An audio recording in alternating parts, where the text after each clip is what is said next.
welcome back to another new edition of Windows and Current Affairs, and happy Ramadan, Ramadan Kareem to all of you. And of course, as usual, all Egyptians are rejoicing in the holy month. Muslims, Christians, you name it, as usual. This very nice spirit, Egyptian spirit, solidarity between all Egyptians. And it's a very special month. It's a spiritual month where you can find virtues, you can find a lot of values. And this is going to be our topic for today, which is the virtues of the holy month. We're very delighted to be having with us Dr. Asmaa Elzieny, official of Foreign Relations and International Cooperation at Al-Azhar University. Good evening, Dr. Elzieny, and happy Ramadan to you. Ramadan Kareem. Good evening. Happy Ramadan for everyone who is celebrating the month of Ramadan all over the world. Thank you so much. And let me first ask you, of course, as every Egyptian, we always, at this time of the year, we wait in anticipation for the arrival of the holy month. Just, it is such a spiritual,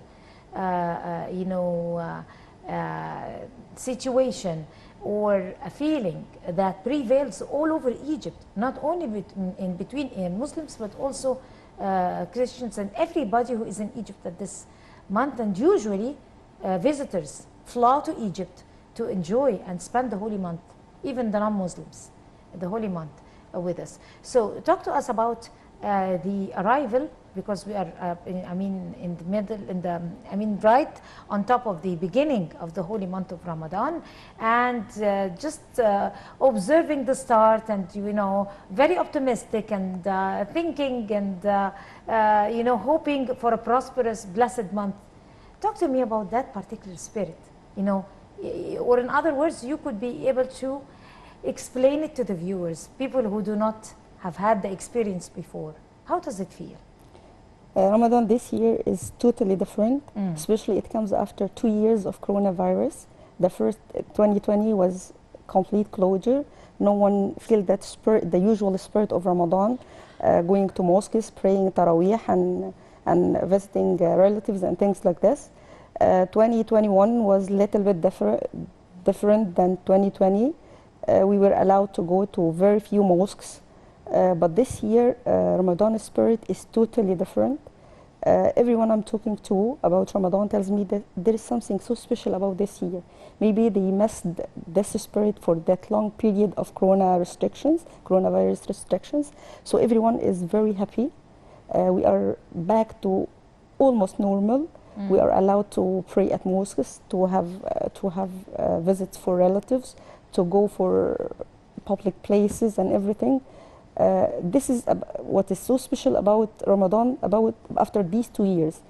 I was talking also to a number of non-Egyptians, everyone without me mentioning, telling me Ramadan in Egypt is so special, it's so different. That's true. Yeah, they have very festivals in their countries for Ramadan. They pray Taraweeh and everything, but in Egypt, the hospitality of Egyptians, of not only of Muslims and non-Muslims, everyone can notice this spirit and can feel it.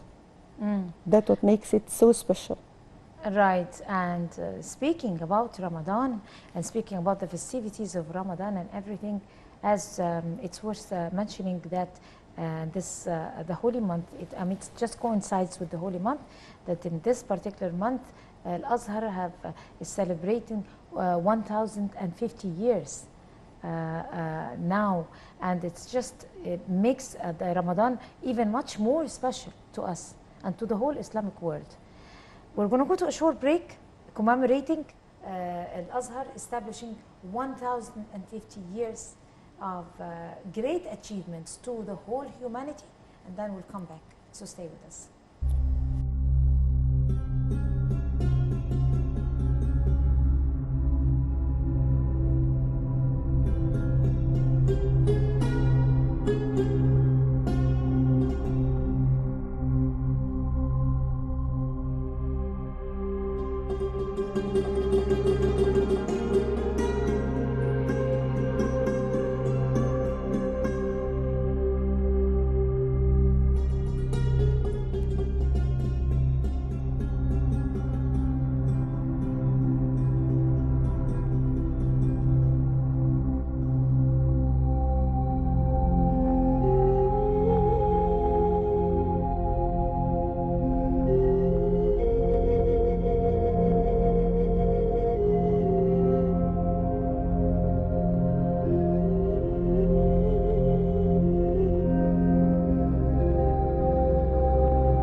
Welcome back, and we're still talking about the virtues of the holy month, and we were talking now about the start of the holy month, and it was as Ramadan, spending Ramadan in Egypt as one of the the most special things that you could even experiences that you could have throughout your whole life. Why?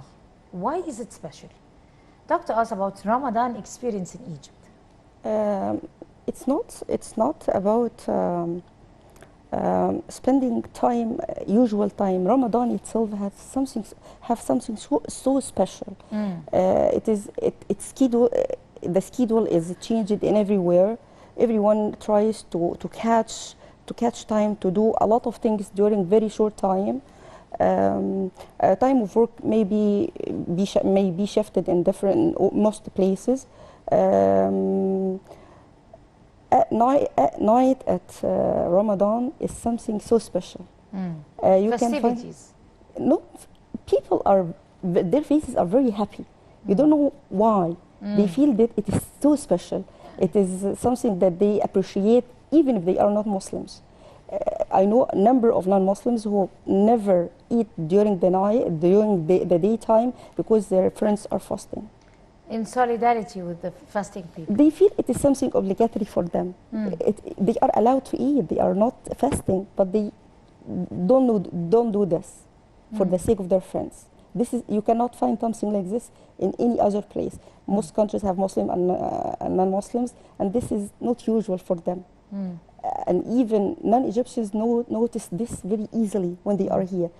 Listening to the voice of the azan for the different prayers is something so special, because we have very good muazzinin with very beautiful sound giving the calling for prayer. This is something so special about most of Egyptian mosques. It's something that everyone, when talking about with me about what is so special about Egypt, they mention this. It is magic for one who is foreigner to have a chance to listen for the azan 5 times a day. It's something magic for that. Of course.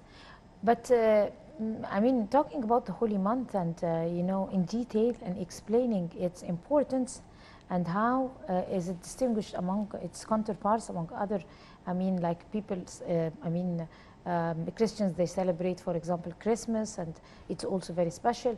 But in the sense, when we talk about Ramadan, it is not just special because of the very distinguished traits that in it. You know, the food, the azan, the fasting, and the whole spirit that is prevailing all over Egypt, especially in cafes at night. And all these traits, you can never find it anywhere but in Egypt, and especially in Old Cairo. But let us explain to the people the wisdom behind fasting. Yes. Probably, of course, fasting is common. There is fasting in Christianity, Yes. and there is fasting also in Islam. Fasting in Ramadan, why in particular was Ramadan chosen for fasting? It's worth to mention that fasting is not only a work of abstaining from food and drinks and sexual activity, something spiritual. You find something so special. The main purpose for fasting is obedience. Everyone can not be eating for a long time, but when you are observing fasting, it is a kind of obedience, submission to Allah as well, because you was ordered to abstain from food. It is not something that you do while not feeling happy. It's something that you are willing to do. Everyone is counting days out until the beginning of the month. Even old people who are exempted from fasting, our grandfathers and grandmothers, they are not allowed. They are allowed not to be fasting, but they are waiting for the months, trying themselves if they are able to fast during these. They say it is very special. We cannot eat during the daytime of Ramadan. So the main purpose of fasting is obedience, submission, that you obeying Allah who ordered you to fast. Of course, in the Quran it is mentioned that the main purpose of fasting is to obtain لعلكم تتقون, to obtain taqwa, to obtain observance of Allah. But it is something that you obtain finally. The main purpose of observing fasting to be obedient. Every Muslim is obedient to Allah, what Allah ordained on him. He told us during these days, never to do this, everyone is not doing this. Mm. It's a sample of showing how to be obedient to Allah, abd, a servant, a true servant to Allah, by observing fasting. That is very much true. And it's worth also explaining to people who are not, who is interested to convert in Islam. But let us also talk about the virtues of the holy month. Some people would say that as long as I'm fasting, then it's okay. It's all that is required from God. Of course not. If your fasting is not accompanied by virtues, by other acts of obedience, by being pious, then fasting should have a wisdom and should have a purpose. If you like to elaborate. Okay. Of the virtues of observing fasting, that you know your true power. Of course, fasting is not a mere or abstaining from eating and drinking and sexual activity. It is something very special, something very personal. Sometimes while you are observing fasting, non-Muslim may imagine that you feel weak or you're not able to do your routine work every day. But there are hours during fasting or short times when you feel true strength. You feel that your spirit, although you are not eating or drinking, but your spirit is not, something is inside you which moves you toward this finishing everything. You feel true strength. Also, it is not me abstaining from food and drinking. It's abstaining from every bad manner. I remember that in the hadith, when mentioned that the one who only abstain from eating and drinking is tiring himself in vain. It's abstaining from telling lies, from gossiping, from every bad manner. So this is one virtue of observing true fasting. If you are also imagining that observing fasting means to be lazy and not able to finish, during the history of Muslims, the month of Ramadan was always a time for victory, for achievements, for doing great works, whether in Islamic era or even in the modern times. You remember the October victory, which was on the 10th of Ramadan, which is a very dear memory for all Egyptians. And also there are many other achievements throughout the history that took place during the month of Ramadan. And the main victory was the Battle of Badr in the beginning of the Islamic era. It was during the 17th. Was on the 17th of Ramadan. We need to explain to people, we as Egyptians and as Muslims in general, we know very well how to prepare ourselves to receive the holy month. Not religiously, but also spiritually. And also our trades to receive it. The festivity in the street, the spirits in the street, how we greet each other, how we rejoice, and how we gather together, and how we prepare sweets and we exchange food with each other. So I would like you to explain to people, to our viewers, how do Muslims prepare themselves to receive the holy month? All Egyptians, before the beginning of the month, as I told you before, shortly before, are expecting that, counting the day, expecting when the month is beginning. Ladies at homes are busy stacking everything for the month of Ramadan, different types of goods. Even children are making decoration in the streets, lights. It's like that the coming of the month changes the mentality of everyone. Everyone wants to celebrate in his own way. And even in places of work, everything is totally different.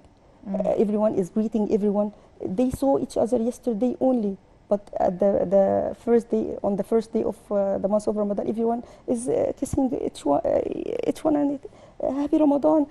It is spirit. As I told you, Ramadan, it is more about spiritual other than material things. Everyone is getting ready early before the month, and even during the month when it comes, it passes by, everyone is expecting very special day, which is Eid, after the end of the month of Ramadan. Of course. We're going to go to a short break and we'll come to continue this edition of Windows and Current Affairs, so stay with us.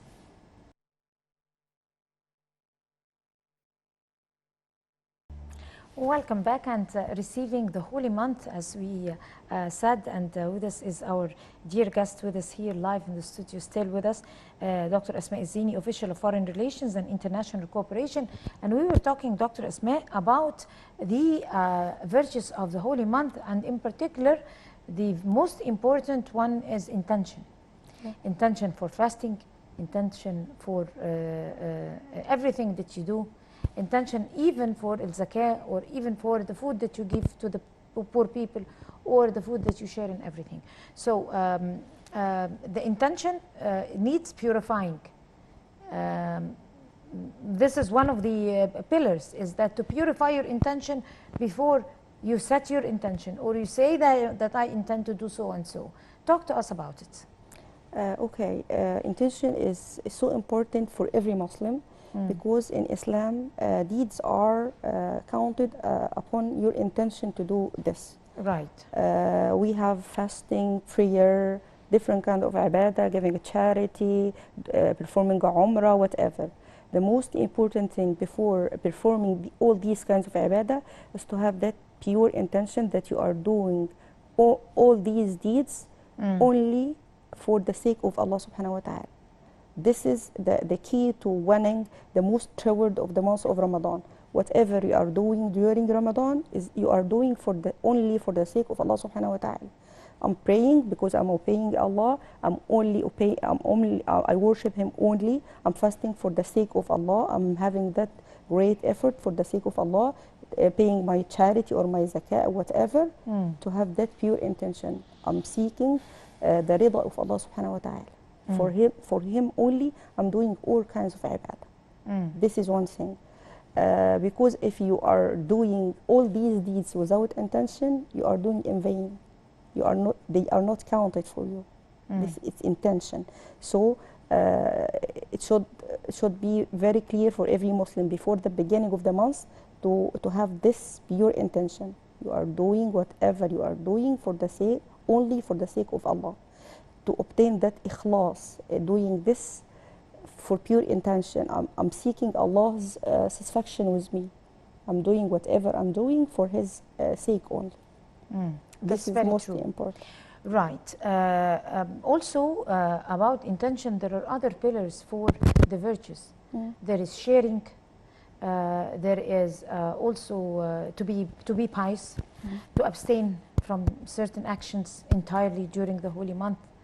It doesn't matter if you fast, but if you just commit any of these things, violate, these virtues, then your fasting wouldn't be counted. If you like to elaborate over that. This is something very important. I would like to make it clear that you can have double intentions for one deed. For example, double intentions for one deed? Yeah. Like what? For example, I'm doing sunnah. I'm praying sunnah. Okay? I'm praying for the sake of Allah. There is another intention that I'm praying sunnah. I'm following the Prophet Muhammad sallallahu alaihi wasallam to get him happy seeing me following his sunnah. This is another intention. I'm doing this to take my time, spending my time in doing something useful, not wasting my time. This is another intention. For example, ladies who are spending long hours standing in kitchens preparing food. Anyhow, they are preparing food for their families. But if they got the intention of preparing food for a Muslim who is breaking fast, this is something so different. They got most reward for doing this. I'm doing so there are levels for rewards. Of course, as much as good intention you have for one deed, it counts the reward for this action you are doing. So the most successful one during the month of Ramadan is the one who got the more intentions for one deed. For example, I'm studying. I'm a student. I'm studying. I'm studying to be successful, but I'm studying for the sake of Allah, because Allah subhanahu wa ta'ala loves everyone to be strong, and being successful in your studying is a kind of strength. I'm a clerk working in my office, finishing papers, doing whatever. If I got intention and I'm considering my work is a kind of worship, It's another intention. I'm making it easy for everyone. I'm taking stress out of other people, finishing their requirements for whatever, for their ma'ash, for whatever. This is a good intention for one to finish his work. So as much you got of good intention for the deed, the much reward you got out of it. This is something golden for Muslims, that they can have one work of worship with different intentions. They got the most reward. Right. Let's talk, since you mentioned the worship, let's talk about the importance of worshipping. Worshipping in the sense not only in praying, worshipping or al-ibadah in its all sense. I mean, it's the content of al-ibadah or worshipping. Yes. If you like to elaborate, please, because that is very important. There are different kinds of ibadah, that you said before. There is clear ibadahs like doing prayer, fasting. This is something that I was ordered to do. There are other ibadah which is made by heart, ibadat bil qalb, worship like the ibadah of satisfaction, being happy with Allah, what Allah has ordained upon me. Sometimes you have that feeling of feeling not happy because something that people see as unhappy happened to you. If you consider that what Allah subhanahu wa ta'ala chooses for you is the past, you got that feeling of satisfaction, of rida. There are other kind of heart worship, like being happy for good things happening for people. I'm not having that evil spirit inside me when something good happens for other people. These are names, heart worships, not like doing prayer, not performing a hajj. These are things that are seen by everyone. Inside you can be worshiping Allah without no one noticing you, and these are most important for Muslims, to have pure heart, pure spirit, that you can be part of the Muslim community without causing harm to anyone, or even for non-Muslims, not only for Muslims. This is a kind of ibadah of showing Islam as in its good and the true picture. This is a kind of true ibadah. Right. Also concerning, adding to the virtues of al-ibadah or the worship is something also very important that Egypt is distinguished with, Muslims in Egypt, is that it does not only include Muslims, but also includes other people. Worshipping, the sense or the spirit of worshipping in the sense of accepting the others, accepting other religions, working on their best to worship God, each on his own way, doing the best for other people with different religions, people who are different to you. People who even you are in conflict with also, are also included in this ibadah. So if you like to talk about that particular point in Islam to people who are not Muslims. Before I mention what Islam mentions about accepting the other, let me give you an example that I saw on social media yesterday, something they can never find in any other place other than Egypt. That one Egyptian church was offering dates and juice for Muslims on the way. Right. Yes. Egyptians. To break their Copts. Yes. They are offering them dates and juice to break their fasting. No any other place in the world you can find this. Of course, Islam asks his followers to accept everyone, but how to achieve this is the most difficult. It's easy to say words. By actions, it is something totally different. You can every day notice in hospitals Muslims donating blood for non-Muslims. This is something so special. You can never find it in any other place. We are friends in colleges, in workplaces, in everywhere, in clubs, and everywhere. When we go to a public place, we never ask when you are Muslim or a Christian. Something so special about Egyptians. Maybe they inherited them from their fathers and the great fathers. Maybe. That's true. So sorry that we've ran out of time. And it has been a pleasure receiving the Holy Month together in your attendance to be with us here live in the studio. Dr. Asmaa Elzieny, official of Foreign Relations and International Cooperation at Al-Azhar. Would like to thank you so much. Wish you a blessed Ramadan full of virtues all over. Thank you so much for coming. Thank you. All it the was best pleasure. to you. Thank you. Our pleasure. And I guess this brings us to the end of this edition of Windows and Current Affairs. Many thanks to all of you. Until we see you again next week, that's a goodbye.